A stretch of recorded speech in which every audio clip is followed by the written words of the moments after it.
जिनेंद्र, आत्मा चैनल देख रहे सभी दर्शकों का मैं नलिनी स्वागत करती हूं। आइए बढ़ते हैं आज के समाचारों की ओर। वित्त मंत्री निर्मला सीतारमण ने आज साल 2024 के लिए मोदी सरकार के दूसरे कार्यकाल का अंतरिम बजट पेश किया। इस दौरान वित्त मंत्री ने सरकार की उपलब्धियां गिनवाई। बजट के बाद प्रधानमंत्री नरेंद्र मोदी ने देश को संबोधित किया। पीएम मोदी ने कहा कि आज का यह बजट अंतरिम बजट तो है ही, लेकिन यह समावेशी और इनोवेटिव भी है। यह बजट विकसित भारत के 4 स्तंभ युवा, गरीब, महिला, किसान सभी को सशक्त करेगा। पीएम मोदी ने आज पेश हुए बजट को देश के भविष्य निर्माण का बजट बताया।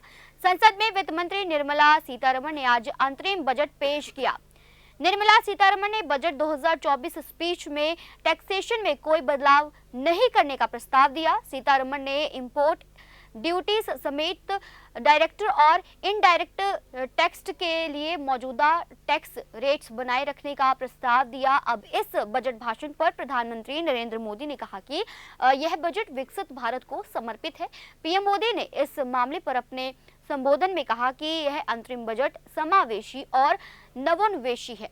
इसमें निरंतरता का भरोसा है। यह विकसित भारत के सभी 4 स्तंभों युवा, गरीब, महिला और किसान को सशक्त बनाएगा। यह बजट 2047 तक भारत को विकसित राष्ट्र बनाने की गारंटी देता है। उन्होंने आगे कहा कि हम एक बड़ा लक्ष्य तय करते हैं, उसे प्राप्त करते हैं और फिर उससे भी बड़ा लक्ष्य अपने लिए तय करते हैं। इस मौके पर संबोधित करते हुए प्रधानमंत्री नरेंद्र मोदी ने और क्या कुछ कहा, आइए सुनते हैं। इंटरिम बजट तो है ही, लेकिन ये बजट इंक्लूसिव और इनोवेटिव बजट है। इस बजट में कंटिन्यूटी का कॉन्फिडेंस है। ये बजट विकसित भारत के 4 स्तंभ युवा, गरीब, महिला और किसान सभी को एम्पावर करेगा। निर्मला जी का ये बजट देश के भविष्य के निर्माण का बजट है। इस बजट में 2047 के विकसित भारत की नींव को मजबूत करने की गारंटी है। मैं निर्मला जी और उनकी टीम को बहुत बहुत बधाई देता हूं। साथियों, इस बजट में युवा भारत की युवा आकांक्षाओं का, भारत की यंग एस्पिरेशंस का प्रतिबिंब है। बजट में 2 महत्वपूर्ण निर्णय लिए गए हैं। रिसर्च और इनोवेशन पर 1 लाख करोड़ रुपए का फंड बनाने की घोषणा की गई है।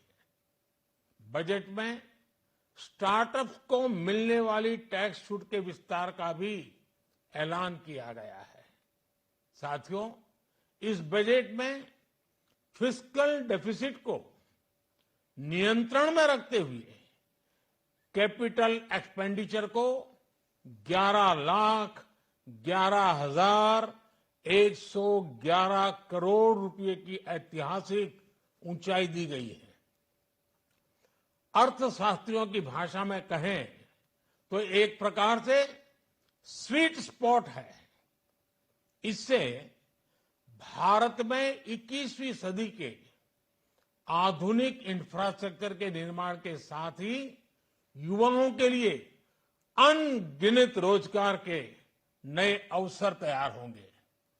बजट में वंदे भारत स्टैंडर्ड की 40,000 आधुनिक बोगियां बनाकर उन्हें सामान्य यात्री ट्रेनों में लगाने का ऐलान किया गया है। इससे देश के अलग अलग रेल रूट पर करोड़ों यात्रियों में आरामदायक यात्रा का अनुभव बढ़ेगा। साथियों, हम एक बड़ा लक्ष्य तय करते हैं, उसे प्राप्त करते हैं और फिर उससे भी बड़ा लक्ष्य अपने लिए तय करते हैं। गरीबों के लिए हमने गांवों और शहरों में 4 करोड़ से अधिक घर बनाए। अब हमने 2 करोड़ और नए घर बनाने का लक्ष्य रखा है। हमने 2 करोड़ महिलाओं को लखपति दीदी बनाने का लक्ष्य रखा था। अब इस लक्ष्य को बढ़ाकर 3 करोड़ लखपति दीदी बनाने का कर दिया गया है। आयुष्मान भारत योजना ने गरीबों की बहुत मदद की है। अब आंगनवाड़ी और आशा वर्कर उन सबको इस योजना का लाभ मिलेगा। साथियों, इस बजट में गरीब और मध्यम वर्ग को एम्पावर करने, उनके लिए आय के नए अवसर बनाने पर भी बहुत जोर दिया गया है। रूफटॉप सोलर अभियान में 1 करोड़ परिवारों को सोलर रूफटॉप के माध्यम से मुफ्त बिजली प्राप्त होगी। इतना ही नहीं, सरकार को अतिरिक्त बिजली बेचकर लोगों को 15 से 20 हजार प्रति वर्ष की आय भी होगी और ये हर परिवार को होगी। साथियों, आज जिस इनकम टैक्स रेमिशन स्कीम की घोषणा की गई है, उससे मध्यम वर्ग के करीब 1 करोड़ लोगों को बड़ी राहत मिलेगी। पिछली सरकारों ने सामान्य मानवी के सिर पर दशकों से ये बहुत बड़ी तलवार लटका कर रखी थी। आज इस बजट में किसानों के लिए भी बहुत महत्वपूर्ण और बड़े निर्णय लिए गए हैं। नैनो डीएपी का उपयोग हो, पशुओं के लिए नई योजना हो, पीएम मत्स्य संपदा योजना का विस्तार हो और आत्मनिर्भर ऑयल सीड अभियान हो। इससे किसानों की आय बढ़ेगी और खर्च कम होगा। मैं एक बार फिर सभी देशवासियों को इस ऐतिहासिक बजट के लिए शुभकामनाएं देता हूं। बहुत बहुत धन्यवाद। आत्मा ब्यूरो की रिपोर्ट। काम चलाओ बजट किसी के लिए कुछ नहीं, कांग्रेस अध्यक्ष मल्लिकार्जुन खड़गे का तंज। कांग्रेस के राष्ट्रीय अध्यक्ष मल्लिकार्जुन खड़गे ने अंतरिम बजट पर कहा, इस बजट में गरीबों के लिए और मध्यम वर्गीय परिवारों के लिए कुछ भी नहीं था, सिर्फ काम चलाने के लिए यह बजट है। बीते 10 साल से सरकार ने कितने कार्य किए हैं, उसका कोई जिक्र नहीं था। बीजेपी कहती है कि हमने देश में बहुत कार्य किए हैं, लेकिन उसका कोई जिक्र नहीं था। बीजेपी ने अपने वादे पूरे नहीं किए। इस बजट में कुछ भी नहीं है, रक्षा क्षेत्र के लिए भी कुछ नहीं है। आत्मा ब्यूरो की रिपोर्ट। पंजाब में शिरोमणि अकाली दल के अध्यक्ष सुखबीर सिंह बादल की पंजाब बचाओ यात्रा अटारी से रवाना हुई। इससे पहले बादल गोल्डन टेम्पल में श्री अकाल तख्त साहिब पहुंचे और अरदास की। यहां उनके साथ अकाली दल की सीनियर लीडरशिप व शिरोमणि गुरुद्वारा प्रबंधक कमेटी के प्रधान एडवोकेट धामी सहित सदस्य भी मौजूद थे। इसके बाद सुखबीर बादल सीधे अटारी पहुंचे। सुखबीर बादल ने सरहदी गांवों में किसानों की समस्याएं भी सुनी। एसएडी का पूरा फोकस कांग्रेस पर है। अकाली दल की ओर से यात्रा में शामिल होने के लिए तैयार किए गए वाहनों में सीधा निशाना कांग्रेस की ओर से पंजाब के साथ की गई धक्केशाही पर है और साफ लिखा गया है कि हम कैसे भूल गए कि कांग्रेस के किए तशद्दुद और जुल्मों को। यात्रा शुरू की जा रही है। ਅੱਜ ਸ਼੍ਰੋਮਣੀ ਅਕਾਲੀ ਦਲ ਪੰਜਾਬ ਨੂੰ ਬਚਾਉਣ ਦੇ ਲਈ ਪੰਜਾਬ ਦੇ ਨਾਲ ਜੋ ਧੋਖਾ ਹੋਇਆ, ਉਹ ਜਿਹੜੀ ਗਰਦਿਸ਼ ਦੀ ਲਹਿਰ ਆ, ਉਹਨੂੰ ਅੱਜ ਉਠਾਉਣ ਦੇ ਲਈ ਸਰਦਾਰ ਸੁਖਬੀਰ ਸਿੰਘ ਜੀ ਬਾਦਲ ਮਾਨਯੋਗ ਪ੍ਰਧਾਨ ਸਾਹਿਬ ਦੀ ਅਗਵਾਈ ਦੇ ਵਿੱਚ ਪੰਜਾਬ ਨੂੰ ਬਚਾਉਣ ਲਈ ਅੱਜ ਤੋਂ ਅਟਾਰੀ ਤੋਂ ਅਸੀਂ बचाओ यात्रा वा शुरू कर रहे। साडे सारा पंजाब के जिहड़े नौजवान ने, सारे पंजाब के आगू साहबान, उस भगवंत मान की सरकार जिन्हें पंजाब के नाल धोखा किया, अज वो धोखा जिहड़ा पिंडां दे विच जाके असीं लोकां दे सामने नंगा करांगे ते तां कि साडी जिहड़ी श्रोमणी अकाली दल आ पंथ दी सरकार दोबारा श्रोमणी अकाली दल बनाएगा। आत्मा ब्यूरो की रिपोर्ट। मां वैष्णो देवी मंदिर में स्वर्ग सा नजारा, बर्फबारी से सफेद चादर में ढका माता वैष्णो देवी का दरबार। जम्मू कश्मीर के प्रमुख धार्मिक स्थलों में से एक माता वैष्णो देवी मंदिर में गुरुवार की सुबह ताजा बर्फबारी से नजारा बेहद खूबसूरत हो गया। त्रिकुटा पहाड़ियों पर स्थित माता वैष्णो देवी के दर्शन करने पहुंच रहे भक्तों को स्वर्ग जैसा नजारा देखने को मिल रहा है। हालांकि बाद से तापमान में गिरावट भी देखने को मिली है। बहरहाल बोर्ड की तरफ से बर्फबारी को देखते हुए खासा इंतजाम किया गया है ताकि भक्तों को किसी प्रकार की परेशानी का सामना न करना पड़े। जम्मू कश्मीर के सभी इलाकों के साथ मां वैष्णो देवी का भवन पूरी तरह से बर्फ की सफेद चादर में ढक गया। वहीं मुख्य मार्ग पर बर्फ की मोटी परत जम गई थी, जिसको हटाकर रास्तों को आने जाने के लिए सुगम बनाया जा रहा है। वहीं भवन का दृश्य स्वर्ग जैसा एहसास करा रहा है। माता के मंदिर समेत आसपास करीब 1-1 फीट बर्फबारी नजर आ रही है। माता का बाग में करीब 1 फीट और देवी द्वारा क्षेत्र में भी करीब आधा फीट बर्फबारी हुई। यात्रा मार्ग पर बर्फबारी से ठंड के साथ फिसलन भी बढ़ गई है, लेकिन यात्रा का रखरखाव करने वाले बोर्ड ने पूरे इंतजाम कर रखे हैं। जानकारी के अनुसार यात्रा मार्ग पर जगह जगह अलाव जलाए जा रहे हैं। इसके अलावा कटरा, आनंद कुमारी व भवन पर श्राइन बोर्ड के विश्राम घरों में ठहरने, गर्म पानी व कंबल इत्यादि के अतिरिक्त बंदोबस्त भी किए गए हैं। इतनी कठिन परिस्थिति में लगातार श्रद्धालुओं का सैलाब भी उमड़ पड़ा है। भक्त माता के जयकारे लगाते हुए आगे बढ़ रहे हैं। श्राइन बोर्ड के अधिकारियों के मुताबिक भक्तों की काफी भीड़ आ रही है। गुरुवार को ताजा बर्फबारी होने के बाद भी भक्तों की गिनती में बढ़ोतरी हो रही है। यात्री बर्फबारी को देखने के लिए लगातार यहाँ पहुंच रहे हैं। आत्मा ब्यूरो की रिपोर्ट। श्री बाबा लाल दयाल जी के 669वें अवतरण दिवस के उपलक्ष्य में 31 जनवरी 2024 दिन बुधवार को सायं 4 बजे से विशाल रथ यात्रा प्राचीन गौशाला से निकाली गई, जिसमें अनंत विभूषित श्री राम सुंदरदास देवाचार्य जी पीठाधीश्वर दरबार श्री ध्यानपुर ने रथ पर विराजमान होकर भक्तों को दर्शन दिए। ये रथ यात्रा प्राचीन गौशाला से आरंभ होकर डिवीजन नंबर 3 बाबा थान सिंह चौक गुरुद्वारा 6वीं पातशाही से होती हुई न्यू शिवाजी नगर श्री हरगोबिंद मार्ग पर महाआरती के साथ संपन्न हुई। शोभा यात्रा से पूर्व अभिषेक चोपड़ा हॉल में दोपहर 2 बजे से 4 बजे तक श्री गुरु कृपा संकीर्तन मंडल द्वारा सत्संग भी किया गया।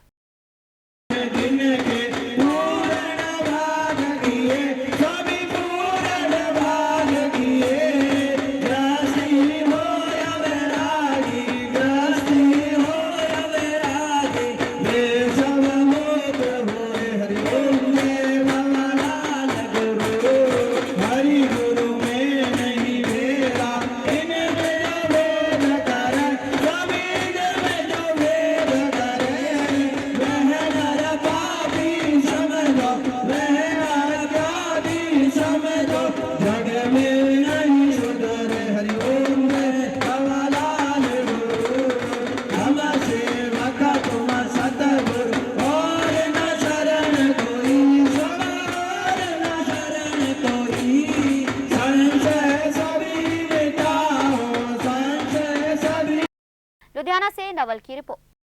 जिला अदालत के फैसले के बाद ज्ञानवापी में देर रात हुई पूजा और सुबह मंगला आरती।